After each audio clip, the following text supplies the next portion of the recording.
On September 8, 2022, at 4:30 p.m.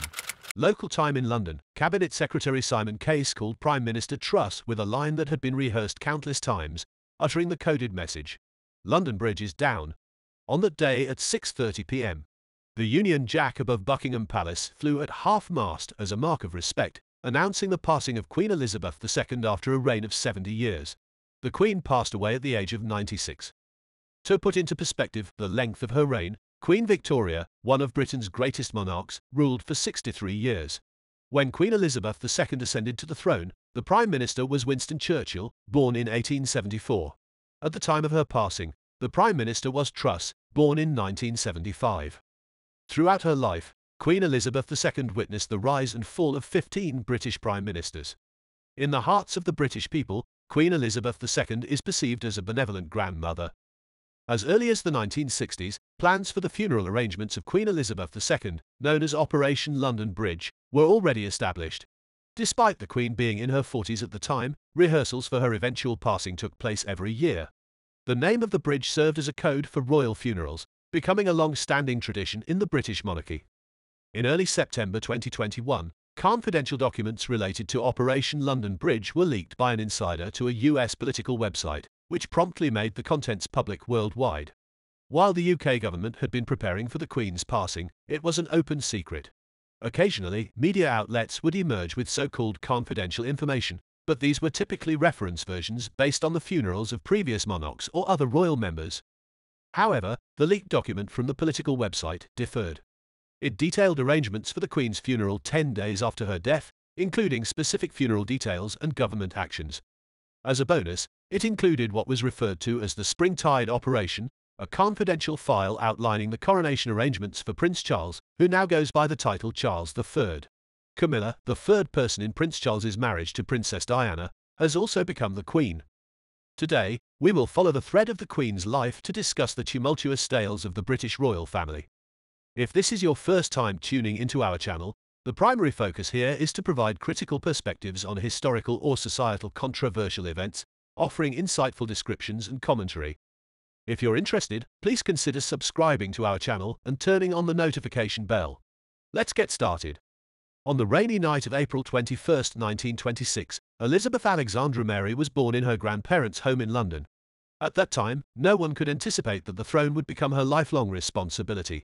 Her father, George VI, was the second son of King George V at that time. In December 1936, Elizabeth's life took a significant turn. Her uncle, then King Edward VIII, decided to abdicate the throne to marry the divorced American woman Wallis Simpson, shocking the world and the entire royal family. On the day the news broke, people gathered on London's Piccadilly Street, cheering in front of Elizabeth's family's row of townhouses. Elizabeth explained to her 6-year-old sister Margaret, "Daddy is going to be king." Margaret innocently asked, "Does that mean you'll be queen?" Elizabeth calmly replied, "Yes, I think so." George VI had 2 daughters, Elizabeth and Margaret. As the elder daughter, Elizabeth became the first in line to the throne.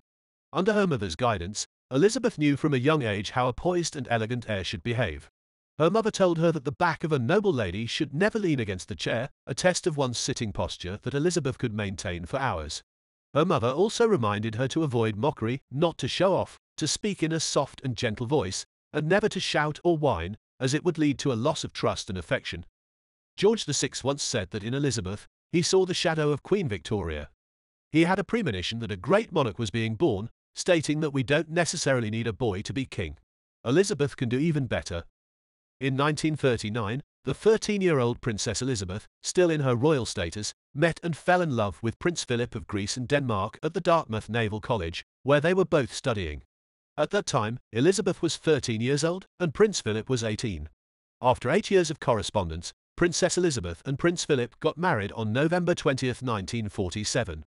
Prince Philip pronounced his titles in the Greek and Danish royal families and signed an agreement relinquishing his right to the throne. Amid the economic challenges following World War II, their wedding was a warm memory for the British people in that winter.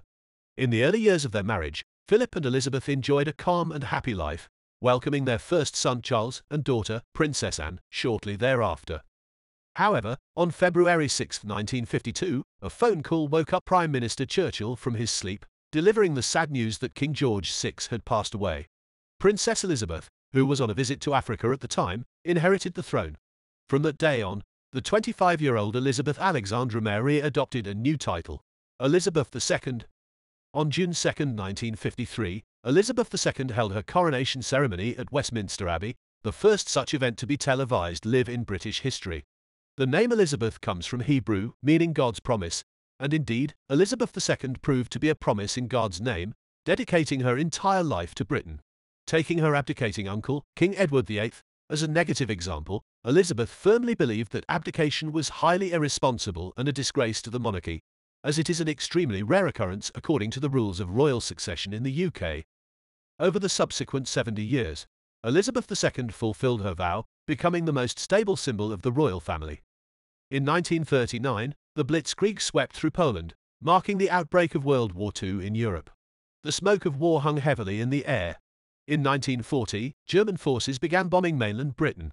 On October 13 of the same year, to pacify the restless public, the then 14-year-old Princess Elizabeth, through a BBC broadcast, delivered her first public speech.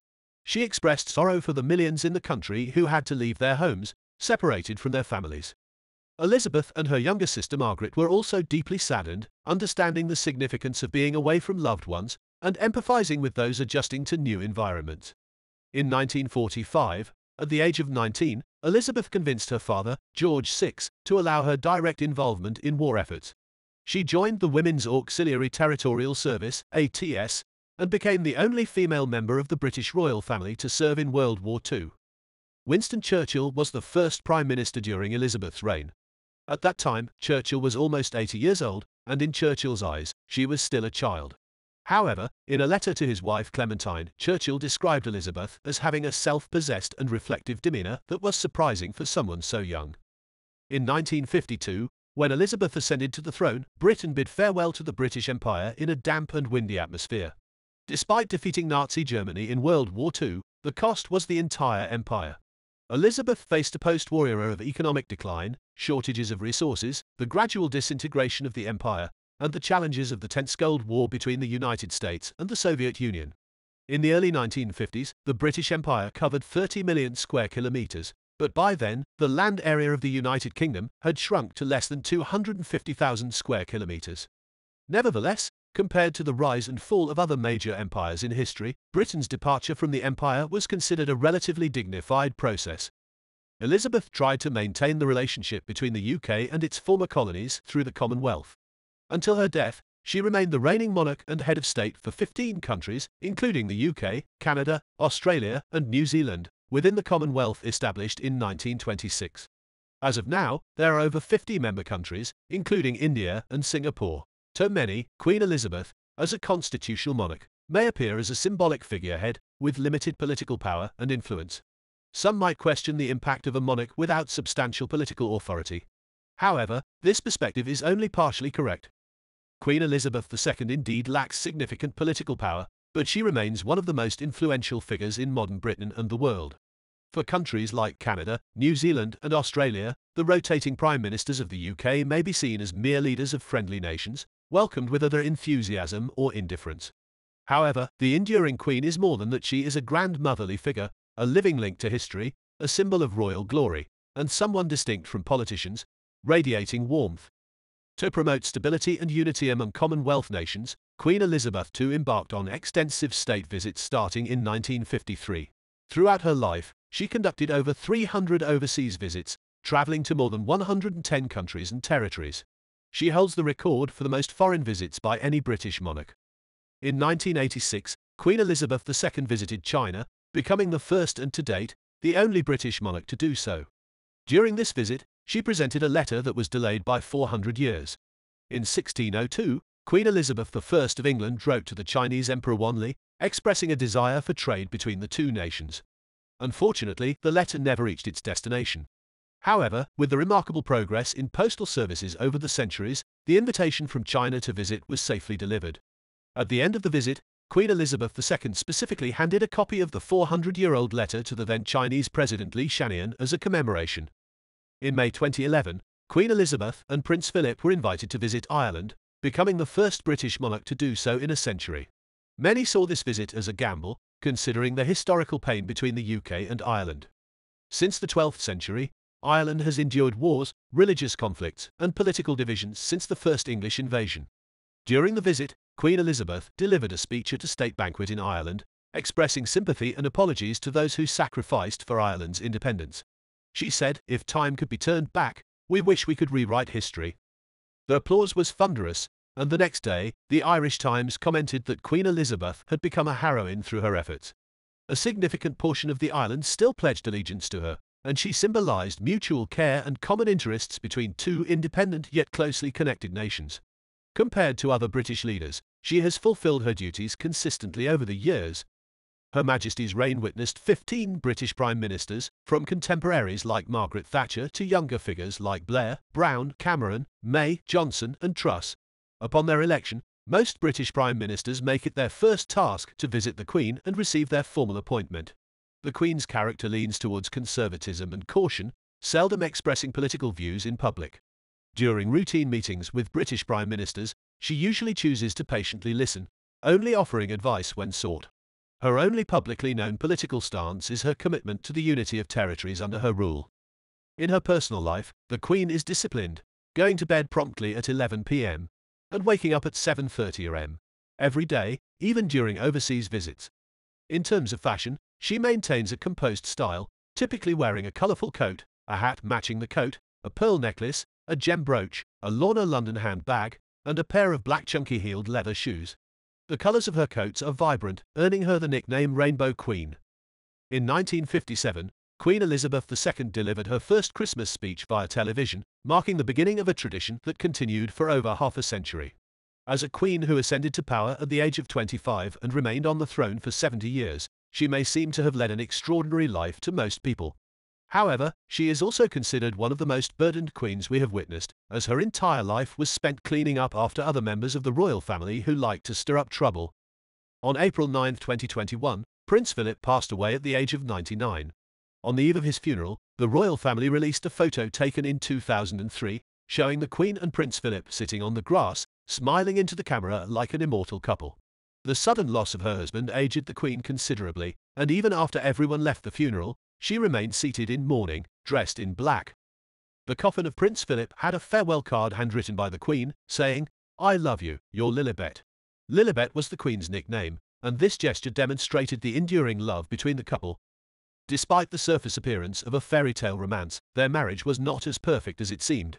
While it is said that Prince Philip willingly gave up his inheritance to the Greek throne for Queen Elizabeth II, his father was only fourth in line at home, and the path to the Danish throne was even more convoluted for him.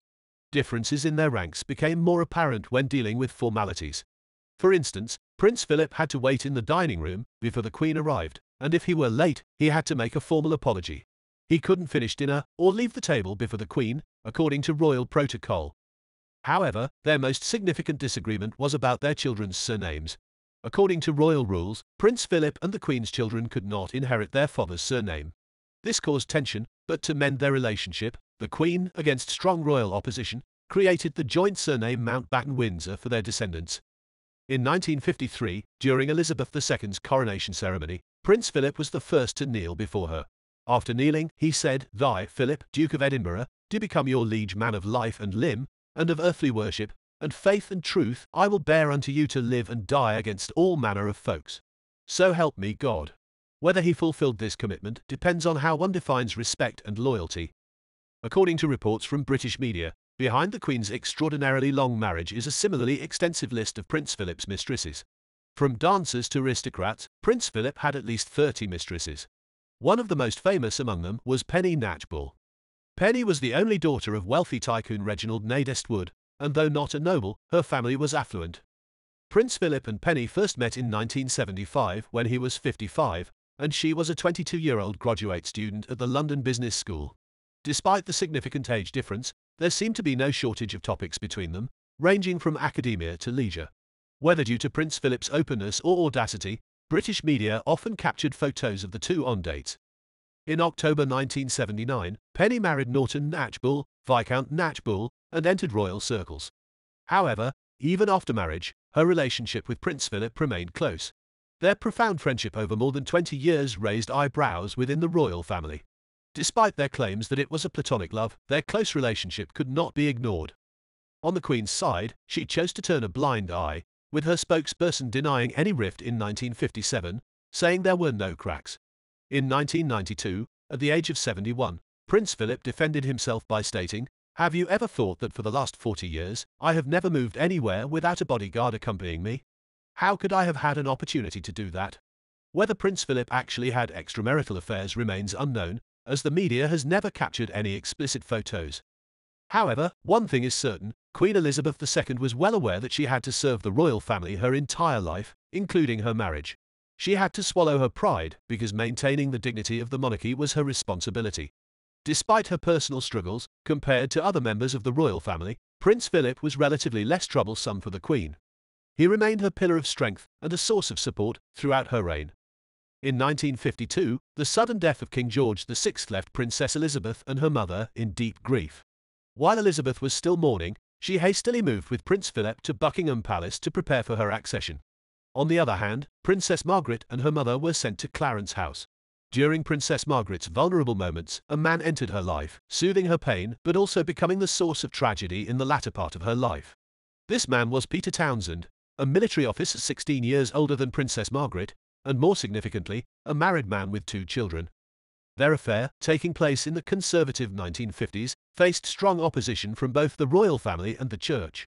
Despite Townsend divorcing his wife and proposing to Princess Margaret shortly afterward, the church strongly objected to the marriage of a royal family member to a divorcee. The dilemma forced Princess Margaret to consider relinquishing her royal title for love. She expressed her willingness to give up her princess status to be with her love, but Queen Elizabeth II, torn between the royal dignity and her sister's happiness, asked Margaret to wait for 2 years while she found a solution. However, Margaret's happiness did not materialize.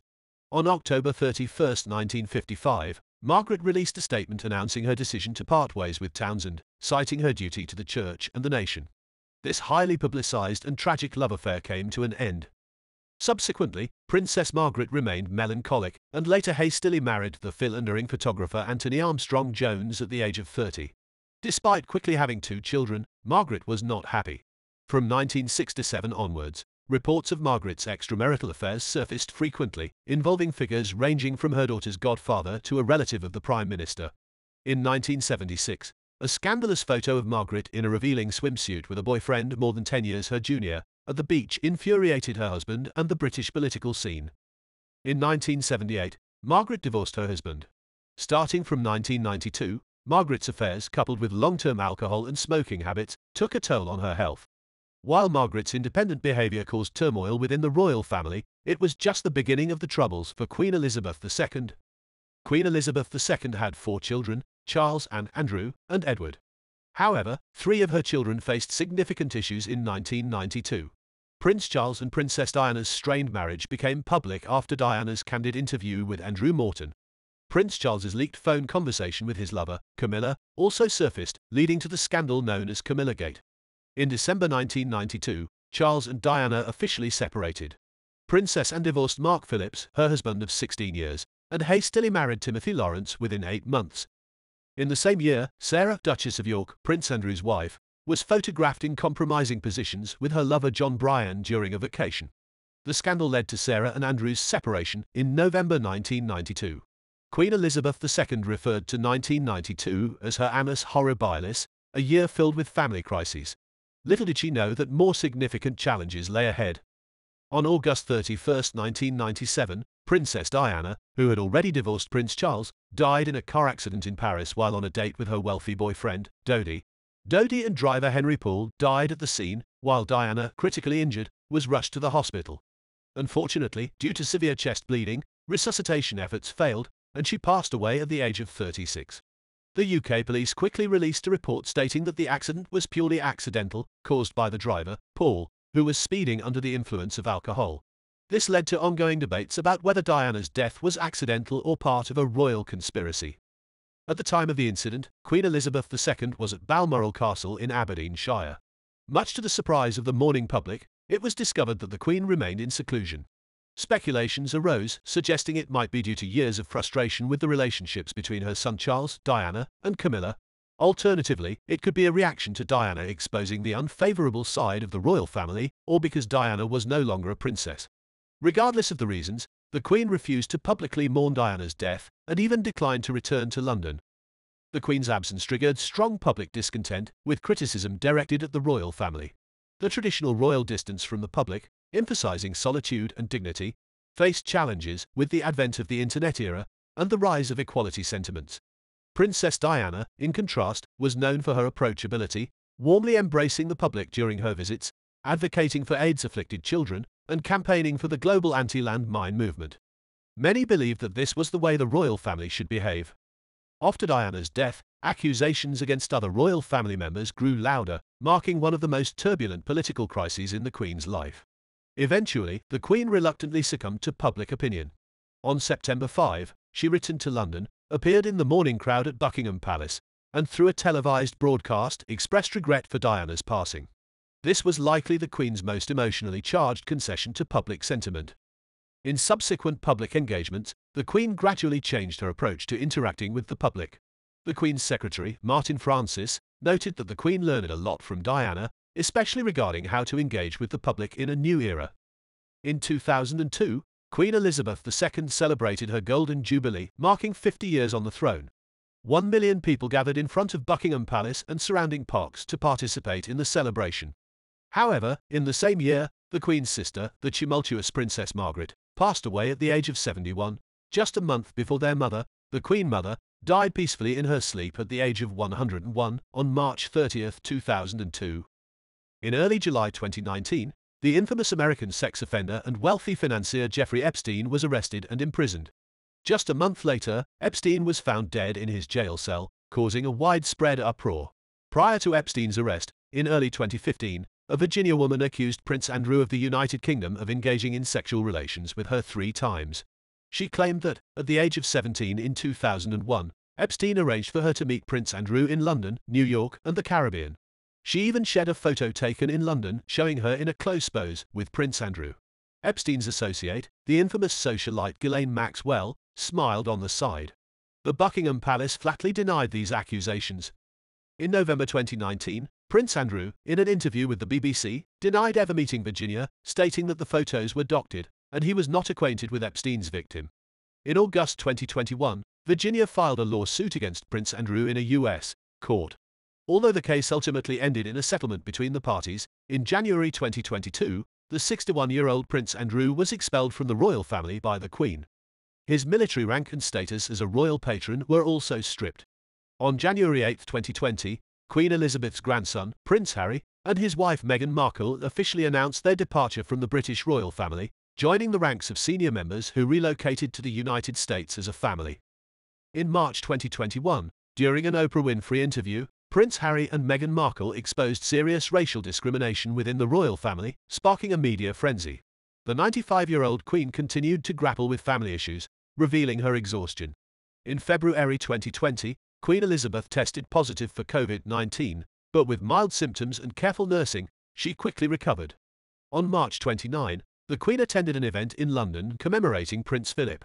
Despite looking relatively well, she appeared thinner, and since then, she rarely took her corgis for a walk. On April 21, the Queen celebrated her 96th birthday, and a photo was released of her holding 2 white horses, taken during the celebration with friends and family. This marked the Queen's last public appearance, just 2 days before her death. On September 6, at Balmoral Castle, the Queen accepted the resignation of Prime Minister Boris Johnson and officially appointed Truss as the new Prime Minister. On that day, she looked elegant and maintained a smile, but her physical condition was noticeably poor.